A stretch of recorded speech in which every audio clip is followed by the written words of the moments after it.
You're listening to The Coach Show with Coach Banks, Coach Swanson, Coach Kozlerich, and Coach Doherty on the Coaching Culture and Athletics Radio Broadcast Network.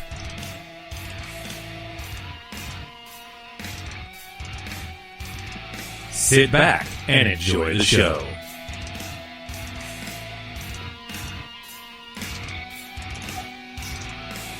The views and opinions discussed in this podcast are not necessarily the opinion of the host or the Coach Show on the Coaching Culture in Athletics Radio Broadcast Network.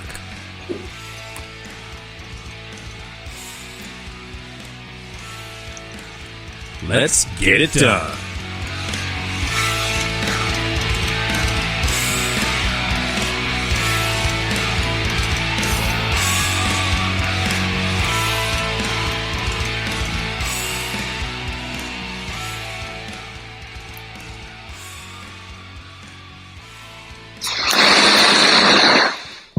I have no idea what that was, but it scared me just a little bit. But anyway, what a way to start, right?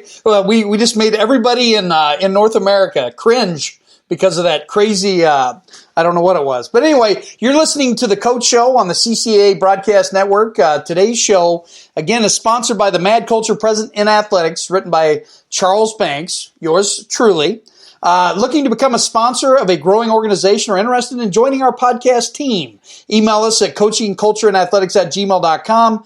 Message us on Twitter at CCA Culture or on Facebook, Coaching Culture and Athletics. Tonight you're in for a real treat. We welcome back Chip Baker of the Success Chronicles, and tonight's show is about what makes a successful organization and how many questions does Coach Swanson really want to ask. That's the show tonight. But anyway, Chip, tell everybody out there, just a little bit about you. You know how you came up with the Success Chronicles. I know you and I have had a chance to chat, and I've had you on the show. But I'm going to let you basically in on Coach Swanson, Coach Doherty, and the rest of the world here tonight. Yes, sir. Well, first off, Coach, I want to say thanks so much for giving me the opportunity to hang out with you guys this evening. Anytime that you can hang out with educators and coaches that are doing great things, it's always an opportunity to learn so much. And so I'm excited about that, to learn from you guys and just have a good time. But myself, Chip Baker, I'm really just an ordinary guy working really hard to achieve some extraordinary things, Texas guy originally from Hearn, Texas, which is over by College Station by Texas A&M. Fourth generation educator. This is my 21st year in education, teaching and coaching. I've done lots of things, special education. So I've pretty much done everything under the special ed umbrella. About 3 years ago, a little over 3 years ago, I started the Success Chronicles. And basically what I do is I interview people from all walks of life, and I share their stories for positive inspiration and motivation. And when I started it, I realized that I was raised by and was around some amazing people, right? And so I started it to just show appreciation and give back to them and highlight their stories because they were inspiring to me. And little did I know it would grow, and it's truly been a blessing. And you're going to have to tell the Carl Lewis story here in a little bit. I'll let Swanson and Coach Doherty at least get their questions in, and I'm going to be giving them a hard time about those questions. But anyway, it's whoever wants to chime in. Chip is an inspiration. If you get a chance, check out his YouTube channel. He's got a plethora of videos, and they are very inspiring. Thank you, Coach. I'll start off, Chip, and, great to have you on. We appreciate you taking the time out of your schedule to join us tonight. For a great cause, of course, talking to people about what it takes to be successful. And as you said, having people share their success. Yeah. You've done many interviews and everything. So I'm just curious off the top of my head, out of all the people you've interviewed, is there one success story that really just sticks out in your mind that you just find inspirational and motivational?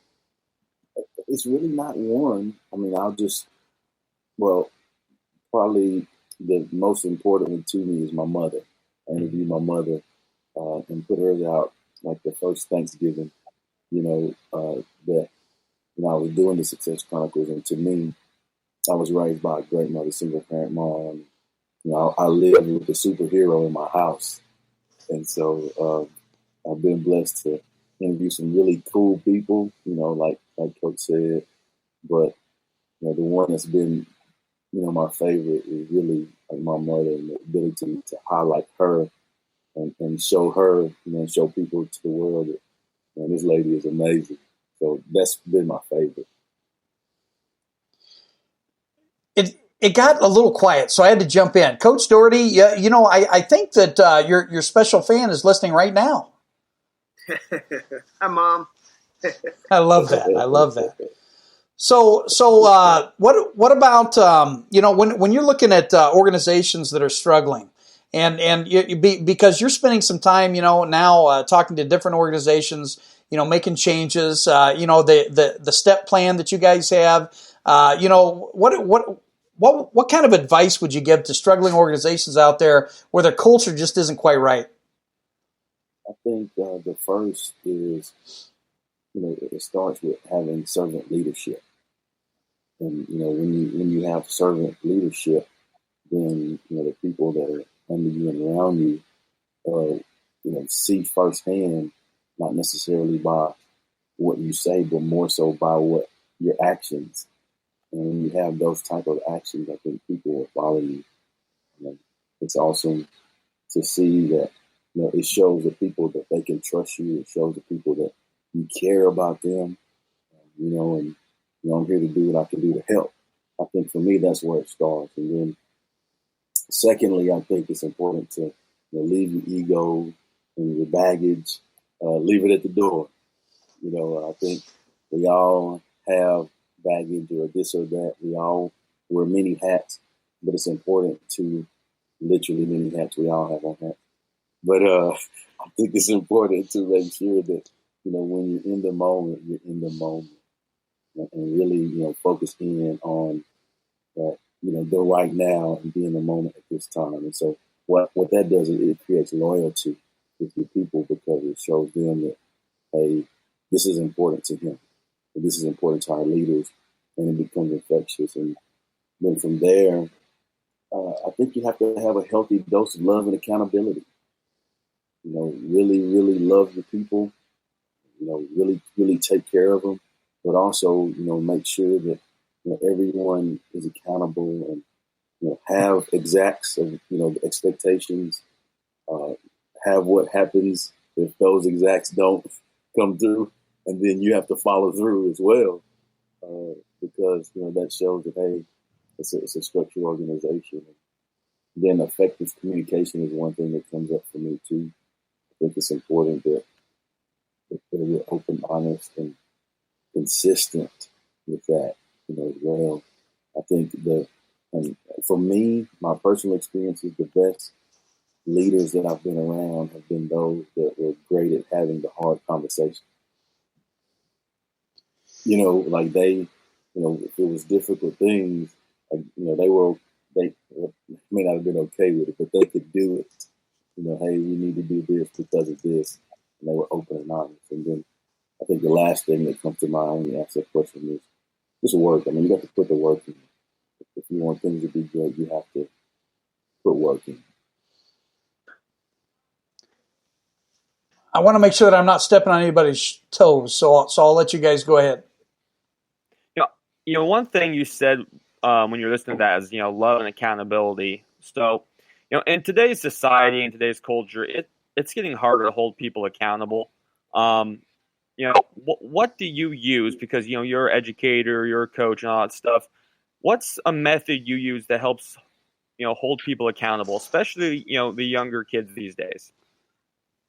I'm glad you asked me that question. I think in my career, I've been blessed to be in all different types of environments. As far as, for the fluent, not so fluent. I mean, like, I've been really fortunate to be able to learn in all of those types of environments. And I think the consistent thing that allows success to take place in all environments is, you're, like I said, first off, have expectations.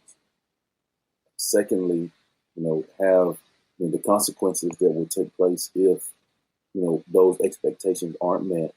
And then the big thing is the follow through. Like if I told you I'm going to do this, if you do this, well, I got to do that if you do that. And so I think that's been the biggest thing for me. Coach Doherty, you have anything? Yeah. So obviously your top tier guys or students, whatever it may be, that accountability piece isn't as much of a problem with them because they're driven a little bit different.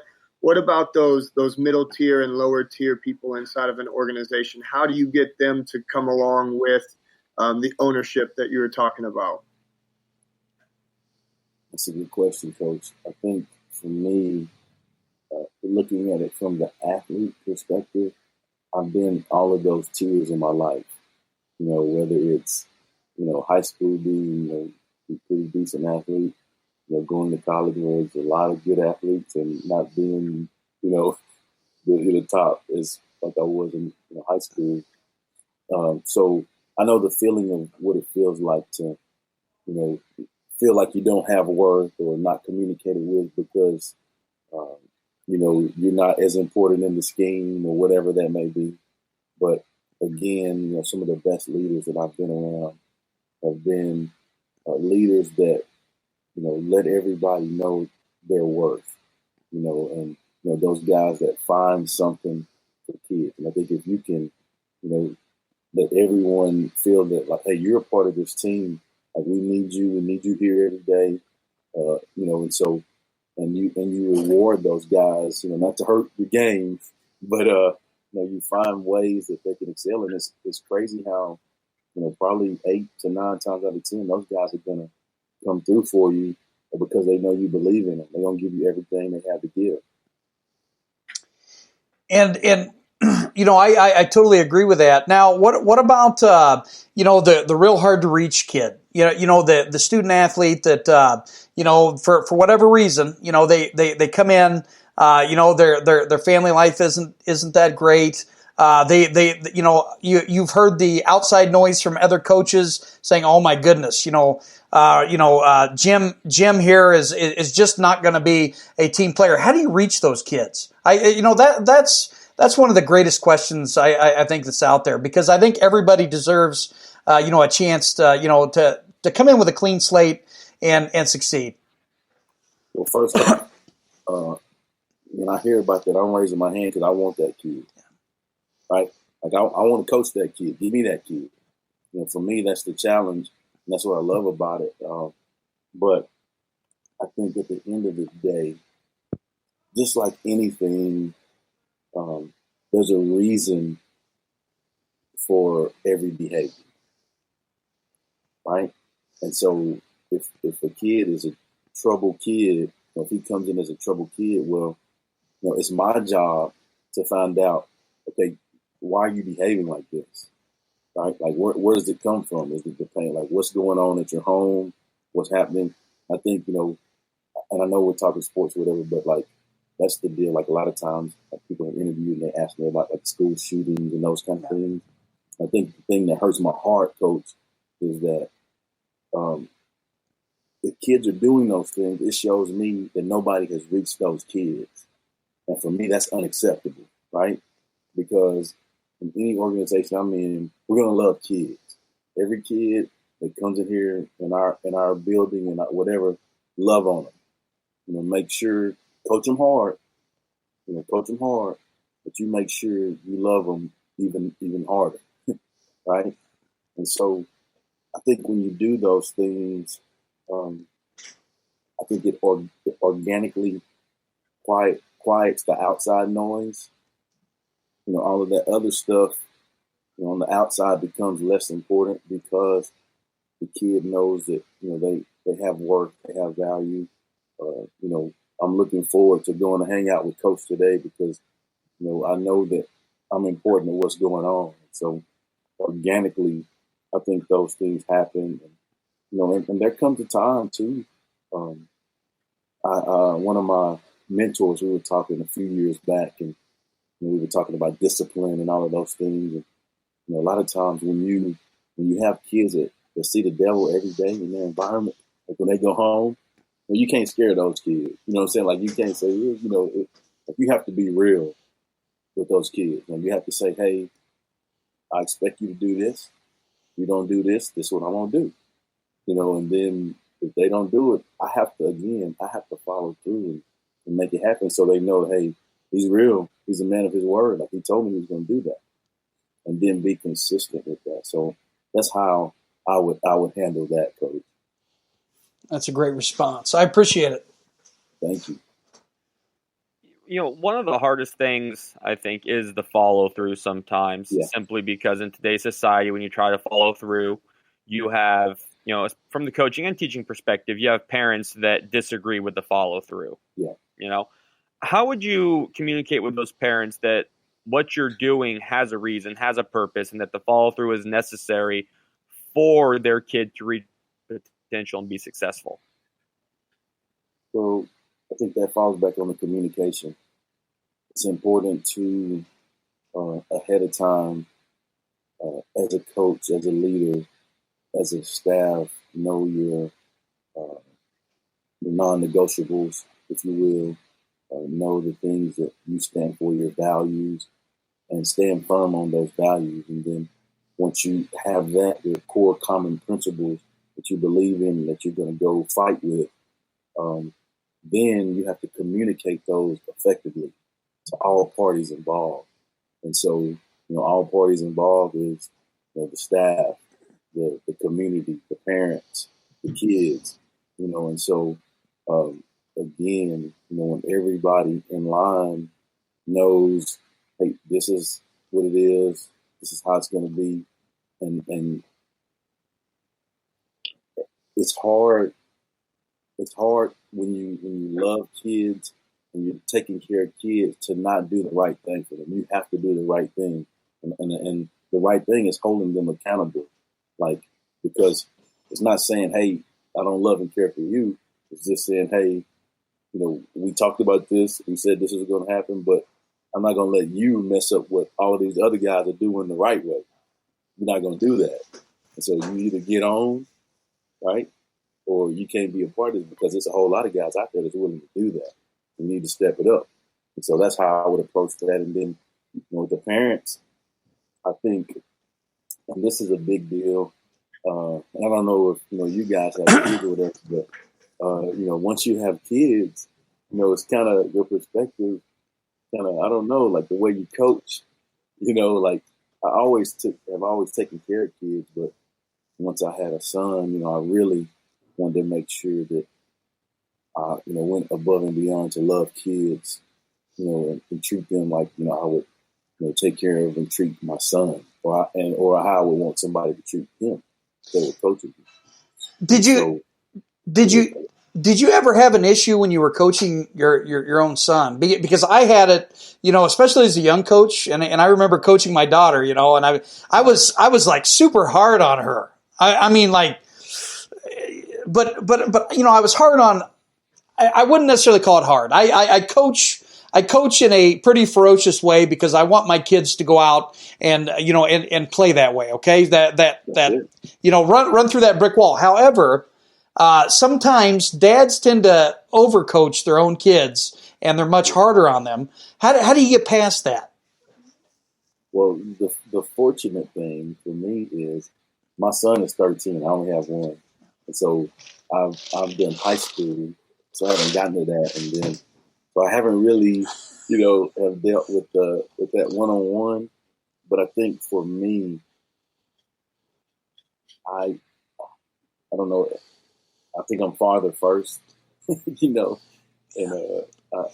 situations that he's been in, like little league, whatever, soccer, everything. And my wife will say, what does he need to work out? Like, he has a coach. I'm dad. Okay, I coach all day long. I'm dad. Like I really enjoy being dad. Okay, but I think you have to. That's a continual process that you have to work on and finding. I think you do that like every day. Did I self-evaluation? And I think as long as you're giving the effort to be the best version of yourself, there is no wrong answer for that. This question's for all all four of us basically. But Coach Doherty, especially you, okay? So I'm putting you on the spot here. I've had to deal with parents that all of a sudden, man, they stick out their chest, and sometimes they just go crazy, and they don't understand the whole philosophy or the rigmarole or the daily, requirements of practice and this, that, and the other. I said practice, Allen Iverson, practice. But anyway, the puffed up chest or whatever. What do you suppose causes parents to just go crazy? Thinking that their sons or daughters are going to sign a Division I contract, tomorrow. I don't know. Yeah, I think I had a coach tell me this before. Parents, when I was a young coach, parents are real good people until it comes down to their kids. Like they're rational. They're straightforward, they're cordial, but if it's an issue with their kid, then now that's different. So me as a coach, when I look at that, like I understand, like you should be that's your prized possession. You should be your kid's advocate, right? But from my position as his coach, I want you to know that I love your kid too. Okay? And so what we have to do is we have to work together as a team so that what we do benefits that kid the best way. And so I think really it's building a bond and a relationship with the parents. And I think when you do that consistently, you don't have those issues because the parents know you have their kid's best interest at heart. And if there's something that comes up, they don't have an issue with coming to talk to you because they know, you've looked out for my kid. He needs to get better. What I got to do to kick his butt, coach, to help you out. Coach Doherty, what do you think about that? I mean, I know you're a huge culture guy, as all of us are. But how do you interact with parents so they don't put those blinders on and they come in and they're all upset that testosterone's just rushing through this, that, and the other? Yeah, I remember one of our old ADs. He said all parents want the best 10 kids and then their kid on the field, and that's true, And a couple things that we've done, obviously setting the communication piece early on in our meetings, just telling them, letting them know first, yeah, we love our kids and we want what's best for them. As a coaching staff, we're focused on program, team, and then the individual. But part of our philosophy is education through football, and we want these kids to learn how to advocate for themselves and, approach us and ask us, hey, coach, what can I do to get better? I mean, it's a life lesson. And at the end of the day, that's what we're trying to do is produce good young men and women and people who can advocate for themselves and problem solve. Coach Swanson, I know that you're biting your bottom lip there. Oh, no, I agree exactly what Coach Doherty said. You've been in my parent meetings before, Coach Banks, that we talk about, like Doherty said, it's program, team, and then player, but that we love every individual that comes out for the sport. And we let them know that while this is a sport and it's meant to be fun, we are going to teach life lessons through it because I think sports are one of the best ways. I mean, how often are you going to hit those roller coaster rides in life? There are highs and lows, and in every sporting game you go through, God knows how many of those, throughout a basketball game, football game, wrestling match, whatever. And so I think it's important to communicate that with the parents. But as you've all pointed out, they want the best players out there and then their kid in some shape, way, or form. I mean, we've had to the point, in games where they don't care if their kid plays a lot. They just want their name announced at the starting lineup, or that they want them in there at least, a minute each quarter, or at least if they see some time, they're happy. It is tough. Communication is key. But as you said, Chip, that their kids, their prized possession. They want what's best for them. And I believe parents are fairly level-headed until it comes to their kid. Then it can get a little messy. Yes. Oh my goodness. If you guys have another question, I'll let you. I do know that Swanson has 3,432 questions out there tonight. You keep upping it, man. I'm actually dwindling them down even more. Chip, we talk a lot about, you've talked a lot about individual success for, kids and other people. If we look at today's society and look at today's kids, what do you think is the single most important trait? Just one that a kid needs to have to be successful in sports and in life? Consistency. Consistency? Yeah. I think if you can be consistent each day, showing up, having a good attitude, giving your all, you can consistently do that, then everything else is going to take care of itself. I wholeheartedly agree. I think Coach Doherty, the way he's shaking his head, agrees, Yeah. and Coach Bank. I mean, that's something we preach all the time is, consistency. That makes or breaks, games and teams and everything else. I wholeheartedly agree with that one. So How do you deal with and I'm not saying anybody's hierarchy in anybody's school is bad, okay? I'm merely asking this question kind of in a broad topic matter, and this could go into organizations as well. But how do you deal with maybe the administration or the CEO not understanding your relationship and your bout of consistency and culture building and this, that, and the other, and you're getting a pushback. How do you have that hard conversation with your boss? I guess is what I'm asking. that's a good question, Coach. I think at the start of all, you have to know those core common principles and core common values. And going into it, you have to have that support of that person and let them understand that the support from you is necessary, because really it's not just about me. Like for me, I'm academics first, and so I want to know what I can do to help academically make sure that the kids are taken care of, and then we'll get to the sports. We have to be on the same page in order to get where we want to get all over this place in the organization. Absolutely. Derek, do you have anything? Yeah. What would the conversation look like, or what, I guess, tips could you give? One of our situations is our most influential people inside of our organization aren't necessarily the best leaders. They're the people that people gravitate towards, but lack leadership qualities. How would you converse with that young man or whoever it may be, and kind of coax him into going into the leadership side? So you're saying, so I'm looking at it as me being the leader and talking to someone that needs leadership help. Yes, correct. Okay. So if that's the case, I think that's where it comes with that open, honest conversation that I talked about at the beginning. We set the tone early by me, having a non-judgmental environment, an open environment where we can openly communicate and have constructive criticism, and work together as a team. And I think you have to start there first. And that takes time to build that. People, that just doesn't happen.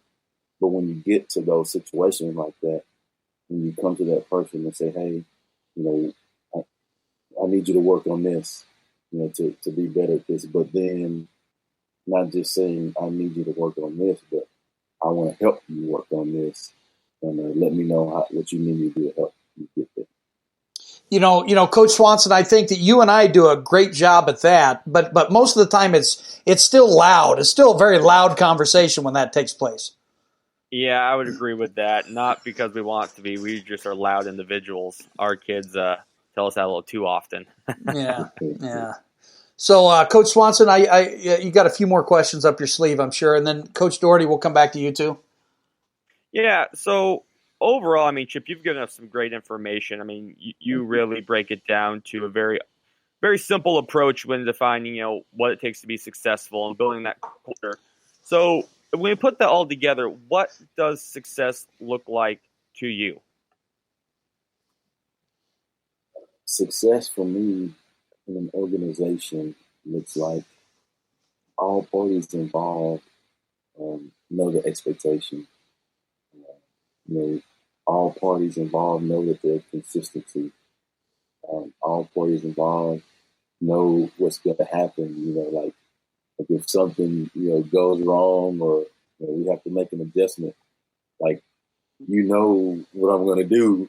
Just like being in the game. Like if we grew up together, Coach Banks and I, we play ball all the time. We go to the park and like I know his move, he knows my move. So we don't have to say anything. We just give each other the eye. I know I'm going back door. Hit me here. Like those kind of things. And so in an organization, I think you have to work to get to those things, and that comes with really having effective communication. I have to add this, Coach Doherty, because for me, he might be throwing the back door, but I'm going to fireman's carry him and and throw him to the mat, right? Hey, that's right. That's right. Oh goodness, you kill me, Banks. Well, I do coach basketball. You know what I mean? But hey, let's see, Manny Trulio, the pump fake all day. All right. So let me tell you, that's one of my buddies that I grew up with, childhood friends, and that's my move. he knows my move, the pump fake. I love that, man. All right, Coach Doherty. Yeah, I know that you were asked earlier about the individual, and you said consistency.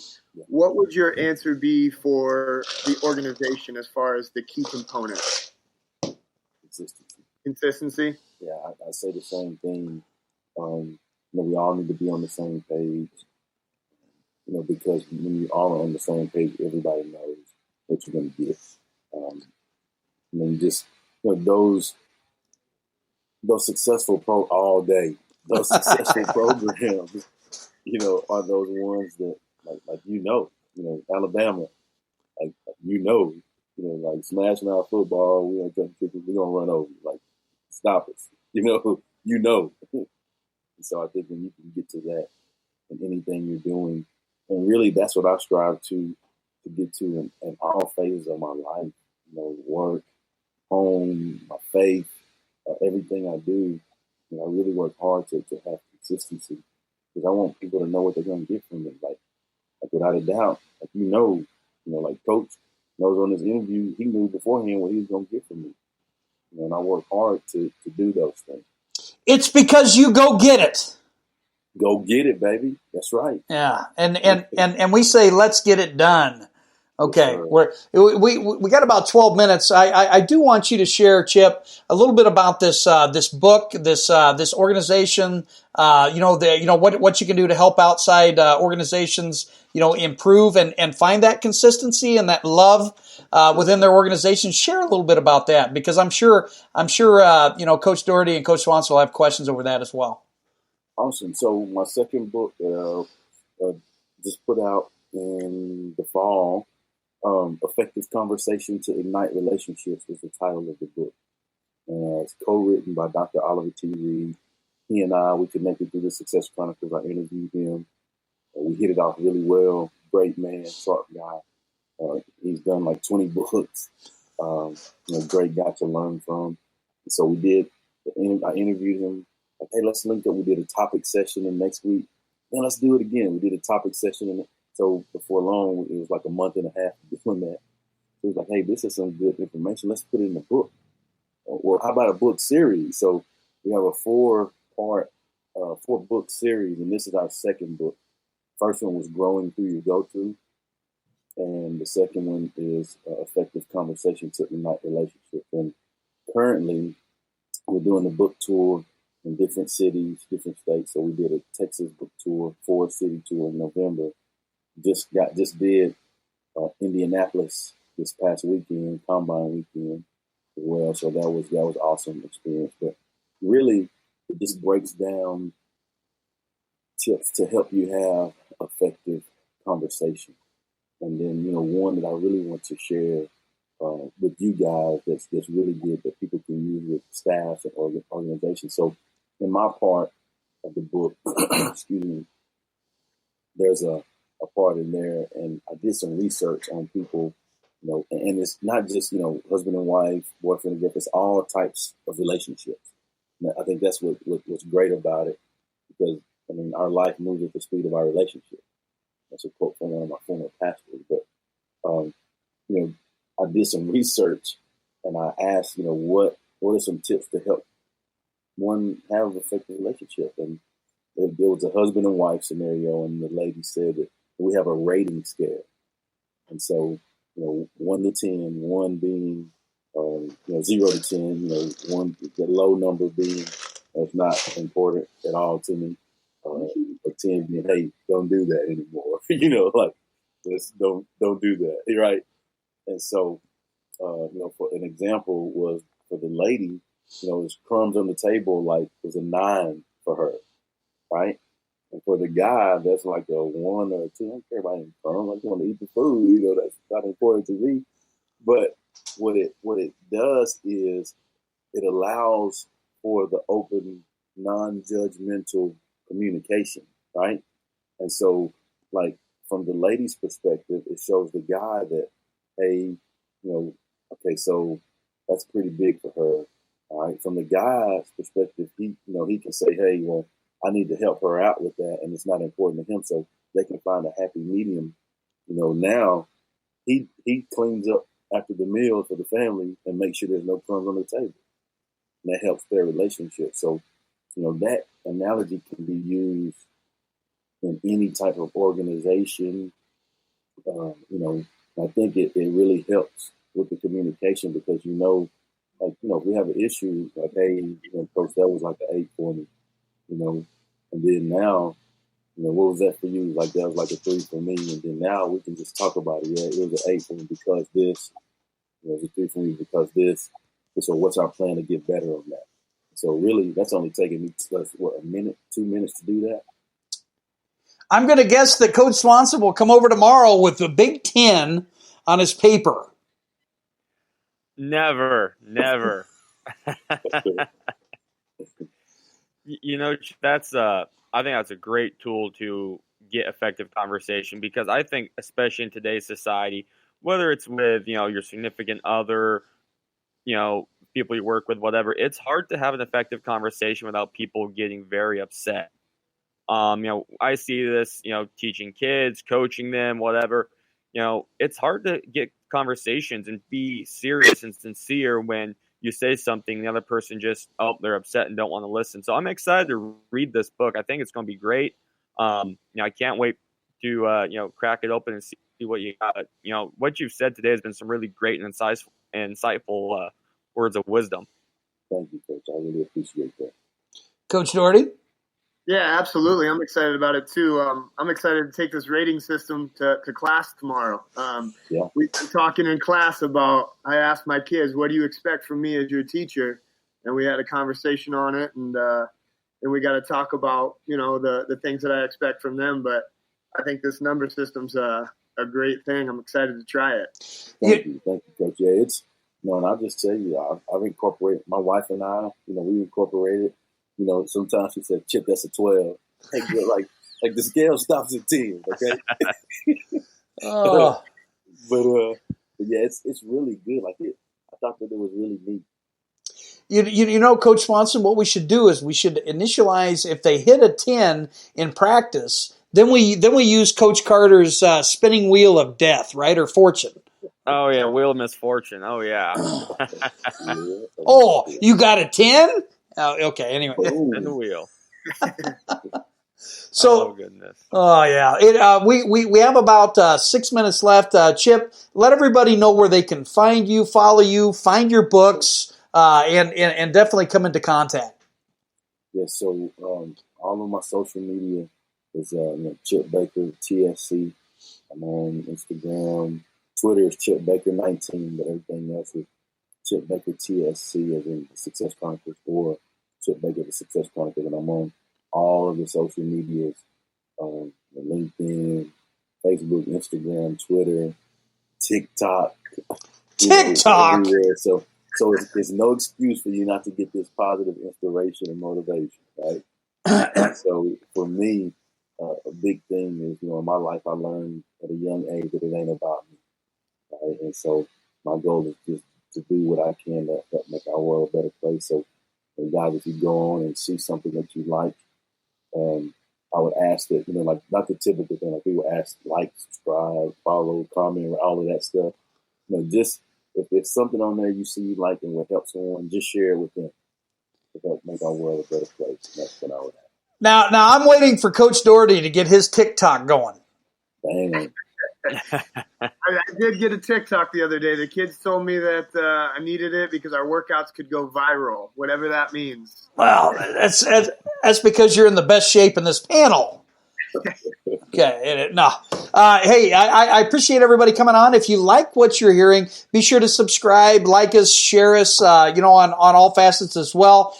Chip's not only a guest and a confidant, but he's a great friend as well. It's awesome to have you back on, my brother. And, I can see you coming back on again and again on this Coaching Culture and Athletics, the Coach Show.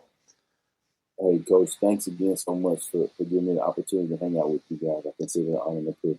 Yeah, and also we're working on putting together our first Coaching Culture and Athletics organizational event. Coach Hodges out of Centerville, he's a state champion baseball coach. He's working on getting us a venue, and then I'll be in contact with all of our group as well. But Chip, we got to get you to Iowa, brother. Hey, see that right there? That's a pen. Sign me up. Let's get it done and go get it. Hey, that's our show for tonight. Wednesday night, Coach Swanson and I should be on doing our normal, shoot the cred session. Next Sunday night, we have Chris Dewar. There'll be lots of Dewarisms next Sunday, so be sure to hit us up. For everybody on the CCA Broadcast Network, good night.